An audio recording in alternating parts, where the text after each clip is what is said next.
We're now going to discuss the biblical flood and Noah's Ark. The story of Noah's flood is not just about water. It's a deliberate reset of a world spiraling out of control, a world dominated by greed, rebellion, unchecked manipulation. And this was not just random. It wasn't some random natural disaster. It was a divine intervention to restore balance and order. The flood was not about destruction. It was about mercy, an act designed to give humanity a second chance. So if you imagine a pre-flood world, a place so morally bankrupt that Genesis 6:5 describes it as entirely wicked. Every thought, every intention was evil. This was not just ordinary sin. This was a systematic corruption on a massive scale. And it wasn't only men driving this rebellion. A spirit of manipulation, ambition, and self-indulgence, a spirit that we could compare with the feminist or liberal elites in today's term, had taken hold. Okay, this isn't some kind of critique about anything. It's a symbolic reference to rebellion against God's order, a refusal to submit to divine authority. So the serpent's whisper from Eden, "You can be like God," had now evolved into an ideology. Humanity was consumed with self-worship, building lives on greed and power rather than humility and faith. And in Genesis 6:2, it says that the sons of God had taken the daughters of men as wives, resulting in Nephilim, mighty men of renown. These unions symbolized humanity's attempt to merge the divine with the profane and a rejection of God's boundaries in favor of self-determined chaos. Men stopped leading with integrity. Women stopped nurturing with wisdom. The family unit had broken apart. The serpent's influence that started with Eve had now infected the entire system. God looked down and he saw a world on the brink of self-destruction.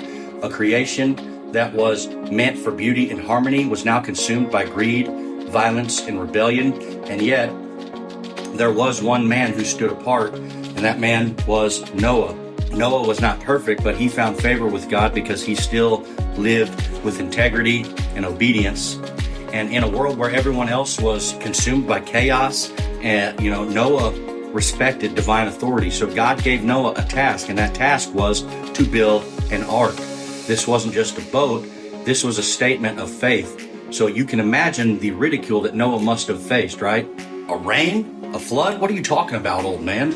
But Noah didn't care. He trusted God more than he trusted the opinions of this world. Building the ark was not easy.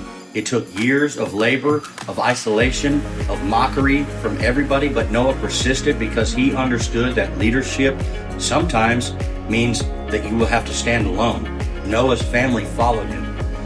They didn't have all the answers, but they trusted Noah's leadership. This was what integrity creates.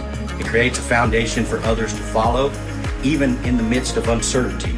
The rain started, and it wasn't just water, it was a divine reset. The flood was not about vengeance, but it was about mercy. God saw that humanity had reached a point of no return. The serpent's spirit of rebellion had taken over, and if left unchecked, it would have destroyed humanity and everything. So the flood was not just about wiping out evil, it was about cleansing the earth and giving humanity a second chance. And as the waters rose, the corrupt systems of the world were washed away. The elites who built up their empires on manipulation and greed, gone. The Nephilim, symbols of humanity's hubris, gone. The flood was not just a physical destruction, it was a spiritual purge, a remove of everything that stood against God's order. So when the waters receded, Noah and his family stepped off the ark into a new world. They weren't just stepping, back into paradise. They were actually stepping into a blank slate. And what did Noah do first? He built an altar and he worshiped God. He didn't start by planting or building cities, or he started by putting God first. And this is the lesson that needs to be understood that we can often miss. The key to rebuilding, whether it be family, wealth, power, or ambition, is faith. When God is at the center, everything else falls into place. But when humanity prioritizes its own needs or desires, the cycle of destruction begins again. And this is the hard truth. That cycle did begin again. The serpent spirit did not die in the flood, and it resurfaced in the Tower of Babel, in Sodom and Gomorrah. and in countless other moments of rebellion throughout the whole Bible, throughout history. But each time God provided a way for humanity to return to Him, a way to break free from the cycle. And so this flood is not just about something that happened in ancient history. It's a warning. It's a promise. It warns us about the consequences of prioritizing ourselves above God's will. And it promises that redemption is always possible.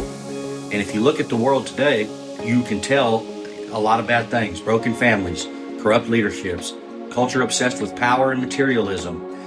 So the serpent's spirit is alive and well, and it's whispering the same lies that it told Eve in the Garden of Eden, that you can be like God. But here's the good news. We don't have to listen to that spirit. Just like Noah, we can choose obedience over rebellion. We can build our own ark by prioritizing faith, family, and integrity. We can reject the serpent's lies and choose God's truth. And when we do that, we create a legacy that lasts, not just for ourselves, but for generations to come. The flood was not about destruction. It was about resetting humanity's priorities. It was about purging a world that had been overtaken by rebellion and giving humanity a second chance to align with God's plan. The serpent's spirit of greed, self-worship, it was powerful, but God's love, mercy, power, and order and divine order were stronger. So the question is, whose voice will you listen to? Will you follow the serpent's whisper, or will you build your ark? The world may mock you, but you have to remember that the floodwaters always rise when this happens. And the question is, will you be ready when they do?